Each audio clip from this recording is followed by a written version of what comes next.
Part A. Extract 1. Questions 1 to 12. You hear a GP talking to a patient called Mihiraa. You now have 30 seconds to look at the notes.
Good morning, Mihiraa.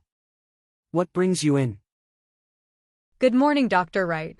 I'm not really sure where to start. I've just been feeling off lately. Like, I'm eating a lot more than I normally do. And it's not just normal, it's like I can't stop once I start, you know? You've been eating more. Can you explain a bit more? Well, it's both, actually. I mean, I'm having larger meals, but it's mostly that I'm having constantly throughout the day. It's really strange because I never used to eat like this. I don't even feel that hungry most of the time, but I just eat. It's almost like I can't help it. I see. And when did this start happening? Has there been any specific trigger or event that you think might have caused it? Well, it's hard to say. Maybe about 2 or 3 months ago. At first, I didn't really notice anything out of the ordinary, but it's gotten worse lately. I just find myself snacking even when I'm full. Like last night, I had dinner, I felt full, but then an hour later, I was eating again. I don't know if it's stress or something. I've had a lot going on. That does sound concerning. And apart from eating more, have you noticed any other symptoms, maybe changes in weight, digestion, mood, or anything unusual? Oh yes, I've definitely gained weight. I'm always feeling bloated, and sometimes I have this discomfort in my stomach. I also feel sluggish, like I'm tired all the time, but it's a different kind of tired, you know? Doctor, I've been feeling quite down lately. I thought it was just stress, but sometimes I wonder if it's more than that. But then again, maybe it's just because I'm constantly overeating. And one more thing, it's like mentally, I just don't have energy. But physically, I'm also fatigued. So you're experiencing physical symptoms, along with changes in your mood, which could indicate something more. And no significant changes in your routine recently?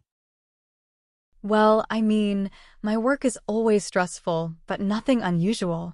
And my sleep, that's been bad too. I either can't fall asleep, or I wake up in the middle of the night, thinking about random things. It's like my mind won't shut off, you know? But yeah, my lifestyle hasn't really changed much. Okay, I see. Now Mihiraa, just to clarify, is there any particular time of day when these symptoms are worse? I think it's worse in the evening, especially after work. I think I just feel more, I don't know, unsettled in the evening. That's when I really crave food, even though I know I shouldn't be eating so much. But during the day, I'm still snacking here and there. It sounds like there could be some emotional aspects to this, maybe emotional eating. That's when people tend to eat not because they're physically hungry but because of their stress, boredom, or sadness. Have you ever considered that? I've thought about it, but I don't know. I mean, maybe. But the thing is, I don't always feel anything when I'm eating, or maybe I do, and I just don't realize it. I'm not sure. That's understandable. These things aren't always obvious. Have you tried anything to manage it yourself? Any treatments or remedies at home? Oh yes. I've tried a bunch of things. I've tried eating smaller meals, but it just doesn't work. I still feel the need to snack. I've also tried drinking more water to feel full, but that hasn't helped either. I even tried some mixed fruit juice that is supposed to reduce appetite, but honestly, nothing seems to make a difference. I'm still doing it, even when I tell myself not to. It sounds like you've already tried quite a few strategies without much success. And what about your family? Is there any family history of similar issues, whether with eating, emotional health, or anything like that? Well, actually, now that you mention it, my mother always struggled with her weight, and she did have some issues with binge eating. But I don't think she ever really got any help for it. She just kind of dealt with it on her own. That's good to know. Family history can sometimes give us clues. Given your symptoms and what you've tried, I think we might need to look at this more holistically. For now, I'd like to refer you to a psychiatrist who specializes in behavioral therapy. They might be able to help you address the underlying triggers. Would you be open to that? Okay, I guess I could give that a try. Is there anything else I should be doing in the meantime? Well, aside from therapy, I'd recommend keeping a food diary for now. It could help us, and you, see if there's a pattern. Yeah, that makes sense. Thank you, doctor. You're very welcome, Mihiraa. Extract 2. Questions 13 to 24. You hear a physiotherapist talking to a patient called Mihiraa. You now have 30 seconds to look at the notes.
Good morning, Mihiraa. How are you feeling today? What brings you in? Good morning, William. Well, I'm not really sure where to begin. It's my knee. My right knee, specifically. I've been having this discomfort for a while now, and I'm concerned it might be something more serious than just a sprain or something like that. Okay, I see. Can you tell me a bit more about this discomfort? Sure, so I first noticed it about, maybe 5 or 6 months ago. It wasn't too bad initially, just this dull ache after I'd go for my evening walks. I didn't think much of it, but then the pain became more persistent. That must be frustrating, Mihiraa. Have you noticed any swelling or stiffness, maybe in the mornings or after periods of inactivity? Oh, absolutely. There's definitely some swelling, especially if I've been on my feet for a long time. But what really worries me is the stiffness. It's like after I sit for an hour or so, my knee locks up. And when I try to straighten it, there's this grinding sensation, almost like something's stuck in there. Sometimes I even hear this popping sound when I try to move it. It's been progressively getting worse, I think. At first, I thought it might be just normal wear and tear, but now I'm not so sure. Those could be signs of some underlying joint or ligament issue. Have you had any recent injuries?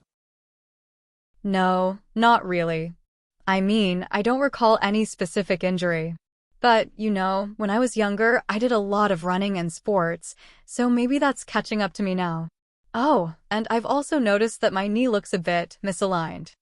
I don't know if that's relevant, but when I stand, my knee kind of points inward. It's not straight, which is strange because I never noticed that before. I'm glad you mentioned that, Mihiraa. From what you're describing, it sounds like there could be a case of genu valgum. It's when the knees angle in and touch each other when the legs are straightened. That might explain the misalignment and the additional pressure on your knee joint. Oh, I've never heard of that before. May I ask about your current weight and height?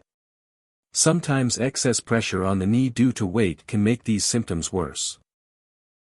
Yes, of course. I'm around 78 kilograms, and I'm 162 centimeters tall. Alright, have you tried any treatments? Yes, actually. I've tried a few things. I've been using non-prescription anti-inflammatory medications, but they don't seem to help much. I've also been using ice packs after long walks, but the relief is temporary at best.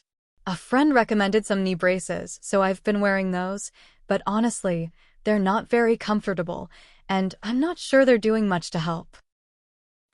So it sounds like you've tried several conservative treatments without much relief. Have you done any physical therapy or specific exercises? Well, no. I mean, I've tried some light stretches on my own, but nothing too intense. I understand, Mihiraa, but in cases like yours, strengthening the muscles, especially around the quadriceps and hamstrings, is crucial. It helps support the knee joint and can relieve some of that instability you've been feeling. I'd also recommend some low-impact activities to avoid stressing the joint further. Let's focus on a combination of targeted physiotherapy exercises, and if needed, I might refer you for further imaging to assess the joint more clearly. We can also look into some custom orthotics to help correct the alignment while walking. If, after a few months, there's no improvement, or if your condition worsens, we can discuss other options like surgery. But for now, let's focus on the non-invasive treatments. Does that sound like a plan? Yes, thank you for explaining that. I'm optimistic we can improve your symptoms, Mihiraa. That is the end of Part A. Now look at Part B.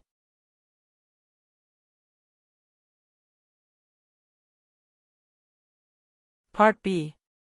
In this part of the test, you'll hear 6 different extracts. You'll have time to read each question before you listen. Now look at question 25.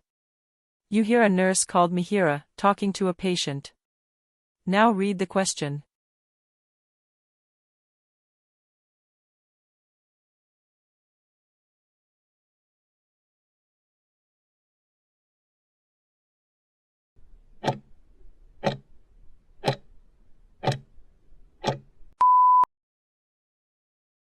Good morning.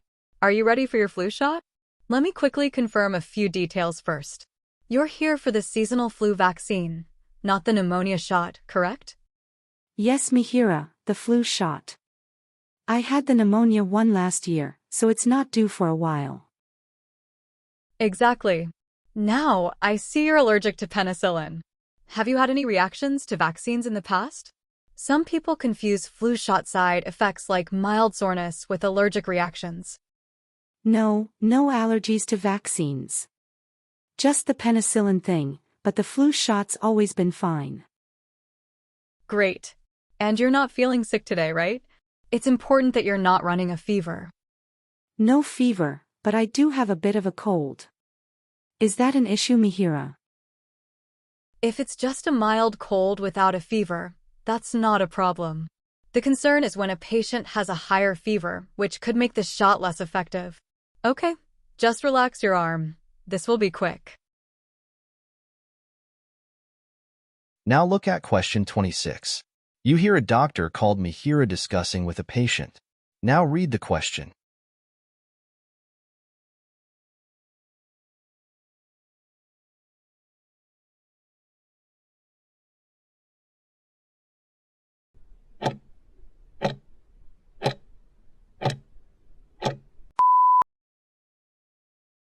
So, let's talk about your injury.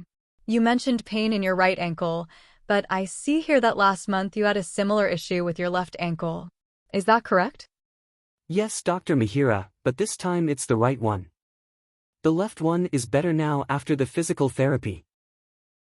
Good to hear the therapy helped. Now, was this current injury caused the same way? You had mentioned a fall before, but here it says you were playing basketball this time. Right, last time I slipped in the shower. This time I twisted it while playing basketball. It wasn't as bad as before though. Got it. Since you're not experiencing any swelling like last time and your range of motion is better, we might not need to go through the same level of intensive therapy. That's a relief, Dr. Mihiraa. So, no crutches this time. Exactly, just some rest, ice, and a lighter therapy plan. We'll still monitor it closely, though, especially because of your history of ankle issues. If there's any sign of the pain increasing, we'll reevaluate. Now look at question 27. You hear an ED nurse called Mihiraa talking to a patient's relative. Now read the question.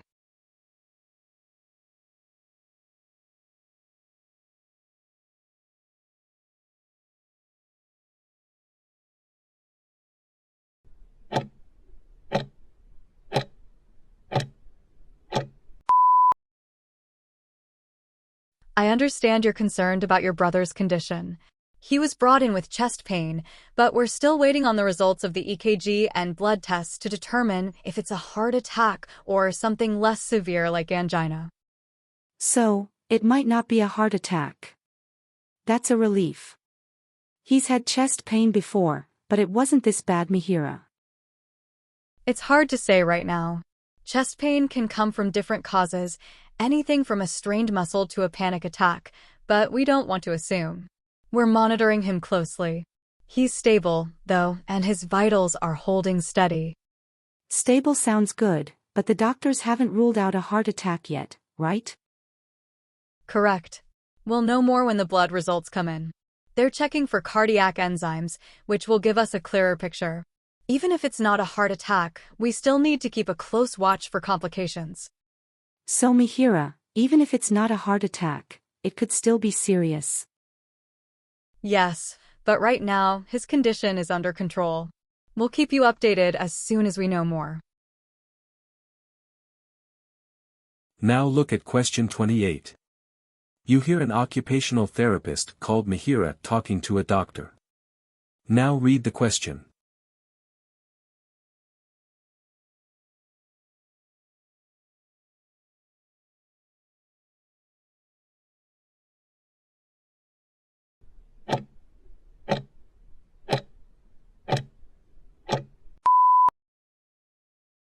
Good morning, Dr. Paul. I wanted to discuss our patient, Mrs. Thompson. She's been struggling with her fine motor skills since her stroke last month. Yes, Mihiraa, I noticed that during her last assessment. Have you considered how her left hemiparesis might impact her daily activities?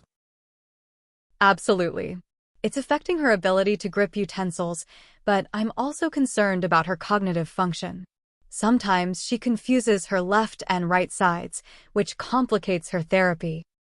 Right, and her vision issues could contribute as well. Do you think we should focus more on her mobility or her cognitive retraining? I believe a dual approach is essential. While improving her mobility is vital, addressing her cognitive confusion will help her regain confidence in using her affected hand. If we can work on both simultaneously, she may respond better overall. That makes sense, Mihiraa. Let's schedule her for therapy sessions that incorporate both aspects. Would you suggest a specific frequency for these sessions? I recommend twice a week initially, with the potential for more frequent sessions as she progresses. Now look at question 29. You hear a surgeon called Mihiraa talking to the team. Now read the question.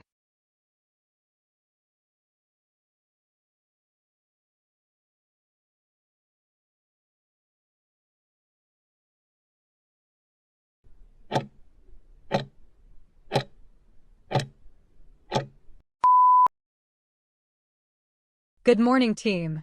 As we prepare for today's surgery on Mr. Anderson, I want to ensure we're all aligned on the procedure and potential complications. This is a complex case with a history of both diabetes and hypertension. Right, Mihiraa, and given his elevated blood pressure readings, we need to monitor his vitals closely throughout the procedure.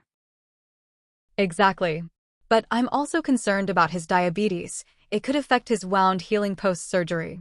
We need to discuss our approach to managing his blood glucose levels during the operation. Should we consider administering insulin before the surgery, or would that interfere with the anesthesia? That's a great question, James.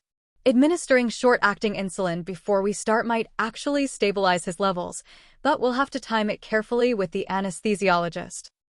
And what about the risk of infection? Should we increase our antibiotic prophylaxis, Mihiraa? Yes, given his diabetes, we should certainly consider that as part of our preoperative protocol. Let's ensure we have the correct dosage ready. Now look at question 30. You hear a physician called Mihiraa talking to a pharmacist. Now read the question.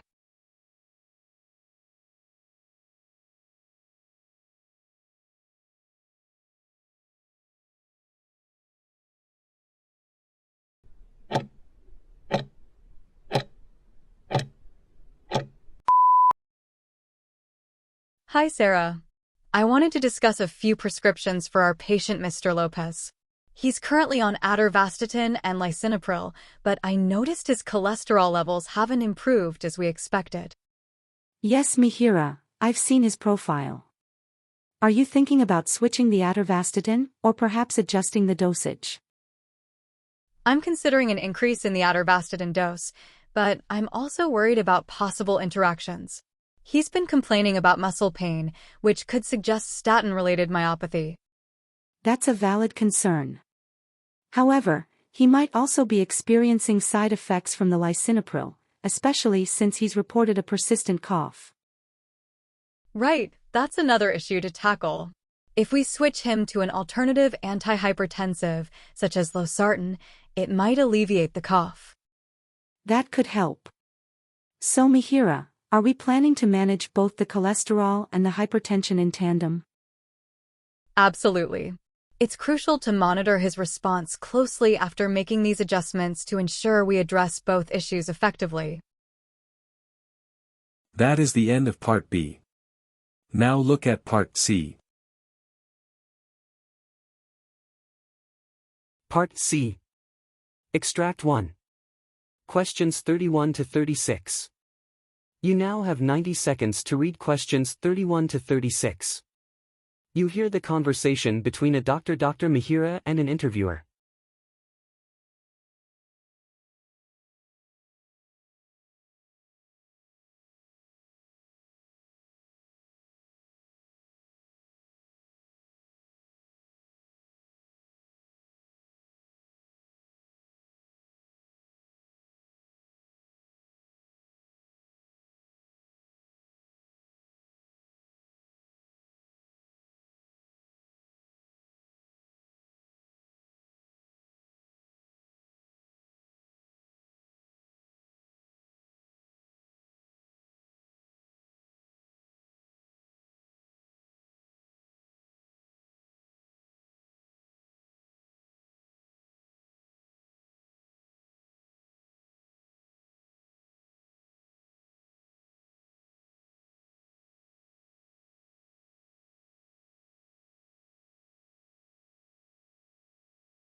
Good morning, Dr. Mihiraa.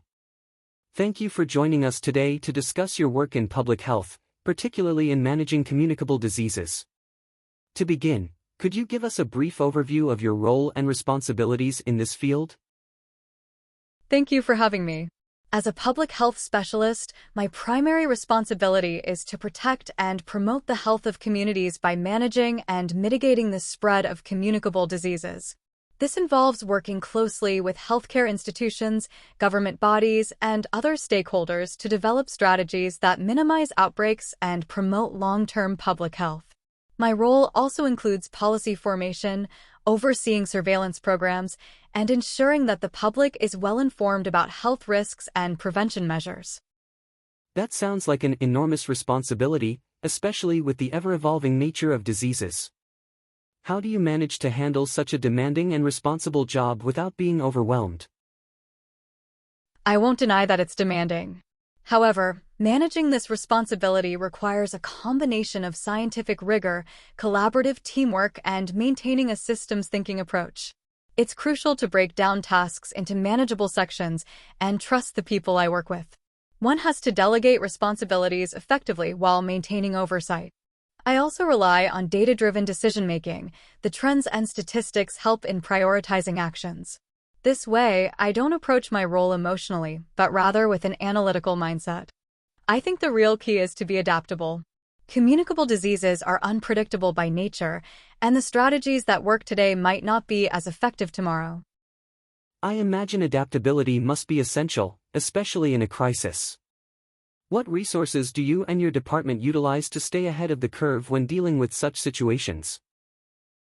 Indeed, adaptability is essential, and having the right resources is fundamental to staying ahead. Our primary resource is epidemiological data, which comes from both local surveillance systems and global monitoring networks such as the WHO. Access to real-time data allows us to predict potential outbreaks and take preemptive measures. Moreover, we leverage modern technological tools like data analytics software, AI-driven prediction models, and geographic information systems, GIS, to track disease patterns. Alongside these, there are human resources, epidemiologists, healthcare workers, data scientists, and communicators. Each of these teams plays an integral part in ensuring we have the insights, capacity, and communication necessary to respond efficiently. With so many variables and teams involved, how do you ensure that each task is effectively executed and that the outcomes are as expected? It's all about systems and processes. We have a well-structured operational framework where every task is mapped out against specific objectives. For instance, when we're monitoring a disease, every step, from data collection to analysis and public dissemination, is carefully planned and executed by specialized teams. Regular assessments, feedback loops, and audits are conducted to ensure every aspect of the process is functioning correctly. I also emphasize the importance of transparency and accountability. Everyone involved in the operation knows exactly what they're responsible for and how their performance will be measured. Communication within the team is vital, and we hold frequent debriefs to ensure alignment. Public health management, particularly in controlling communicable diseases, often requires collaboration with multiple sectors. How do you and your department work with government and non-governmental organizations to achieve public health goals? Collaboration is the cornerstone of effective public health management. The scope of communicable diseases extends beyond healthcare, impacting sectors like education, economy, and infrastructure. We work closely with various ministries, health, education, labor, and even defense during emergencies. In addition, NGOs often serve as invaluable partners, particularly in community outreach and education. We hold joint task forces, participate in multi-sectoral meetings, and create shared action plans. Our approach is to align each stakeholder's capabilities and strengths towards common goals, making sure the response is cohesive. However, collaboration goes beyond mere coordination. It requires trust, consistent communication, and the sharing of data and resources in real time. Given the experiences with recent global pandemics, how prepared is your department to handle large-scale outbreaks or health crises? Preparedness is something we continuously work on. Post-COVID, public health systems have undergone major reforms, particularly in terms of readiness for large-scale pandemics. We've improved our early detection mechanisms, ensuring quicker response times by integrating more advanced predictive models. Our stockpiles of necessary medical supplies, including vaccines, PPE, and testing kits, are regularly updated. But it's not just about stockpiling resources. We also focus on enhancing the capacity of healthcare workers and emergency responders through regular training exercises. Pandemic preparedness requires a multi-layered approach, combining surveillance, rapid response, healthcare infrastructure, and public education. We've also learned the importance of flexibility. Protocols must be adaptable because no two crises are ever the same.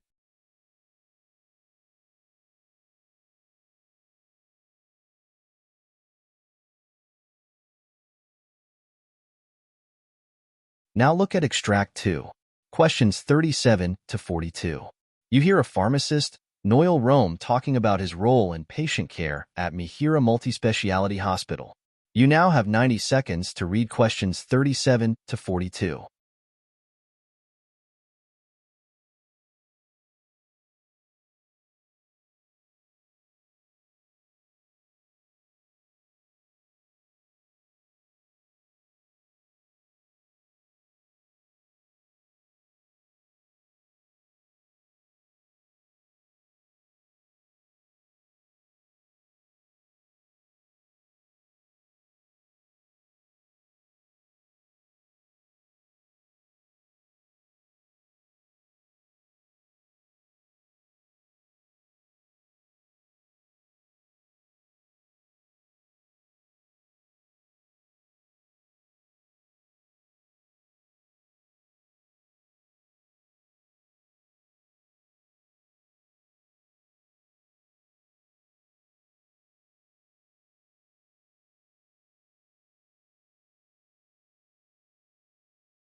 Good morning, esteemed colleagues and healthcare professionals.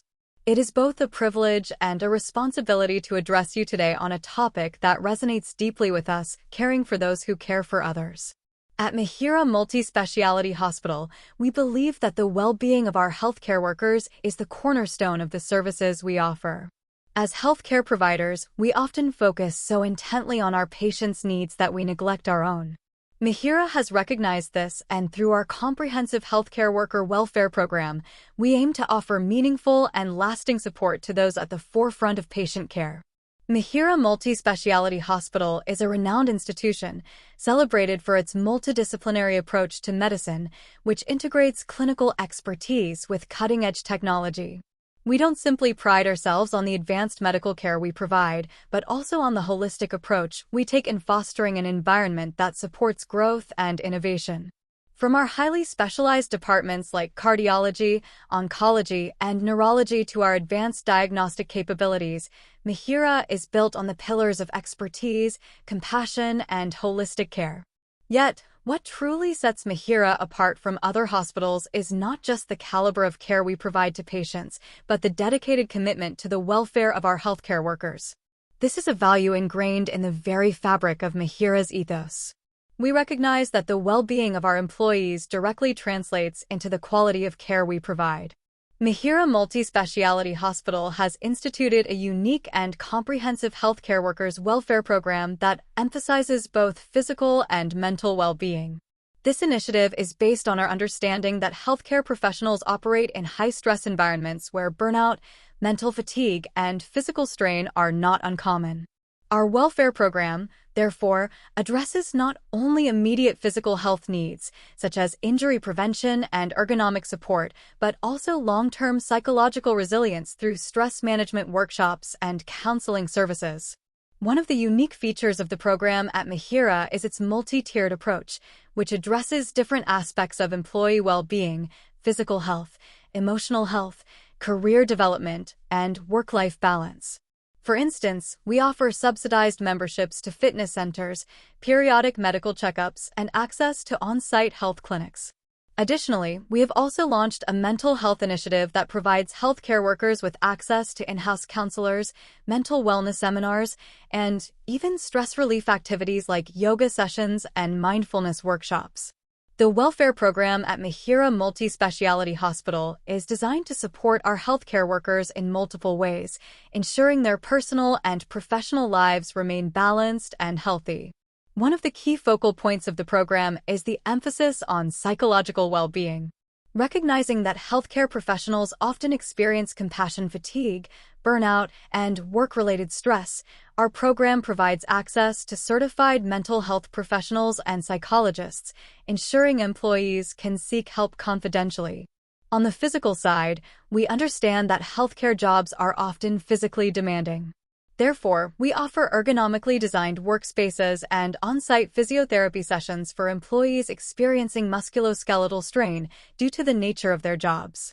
Furthermore, the hospital encourages preventive healthcare measures, offering immunizations and disease screenings at no cost to employees. Career progression and professional development are also integral parts of this welfare program. Mihiraa hosts continuous learning workshops, allowing staff to upgrade their skills and stay updated on the latest medical advancements. This dual approach of tending to both the body and the mindsets of Mihiraa's program apart, making it one of the most comprehensive in the region. One of our most successful ongoing initiatives is the Wellness at Work program, which has gained significant traction among our healthcare workers. The program combines physical wellness, mental health resilience, and social bonding activities, all designed to create a more cohesive and supportive work environment. Every month, a thematic wellness event is hosted, incorporating activities like team-building exercises, nature retreats, and mindfulness training. A key element of the Wellness at Work program is our unique partnership with external wellness experts who bring in fresh perspectives on managing work-related stress and improving interpersonal relationships within the hospital. In addition, we have seen increased collaboration and communication among departments, which has enhanced team efficiency and improved overall hospital culture. Employee surveys show that the program has significantly reduced self-reported stress levels and has had a noticeable impact on work performance. The satisfaction of our healthcare workers is something Mihiraa takes very seriously, and we have an ongoing process to measure and evaluate it. The hospital administers regular surveys and employs various data analytics techniques to gauge the success of our welfare programs. Metrics such as absenteeism rates, employee turnover, and psychological well-being indices are used to assess the effectiveness of our initiatives. Our last survey revealed a high level of satisfaction, with over 85% of participants indicating they felt better supported both professionally and personally through the welfare program. Interestingly, many of the most favorable responses came from staff members who had participated in mental health initiatives and wellness activities. The remaining feedback is actively reviewed, and suggestions are integrated into future program improvements. This transparent, data-driven approach ensures we remain adaptive to the evolving needs of our workforce. Mihiraa Multi-Speciality Hospital is not one to rest on its laurels. We are continuously working to expand our welfare initiatives to better serve our healthcare workers. In the upcoming year, we plan to introduce a mentorship program that pairs younger healthcare professionals with seasoned staff members, fostering both professional growth and emotional support. In addition, we are looking to introduce teletherapy services for employees, allowing them to access mental health support from the comfort of their homes, given the often unpredictable work schedules. Another upcoming program is our Employee Assistance Program, EAP, which will offer financial counseling services, legal support, and family care services. Recognizing that well-being extends beyond physical and mental health to the challenges we face in our personal lives. Mihiraa is dedicated to making sure every healthcare worker feels fully supported in all aspects of life, both inside and outside the hospital. That is the end of your OET listening test. Now check the answers.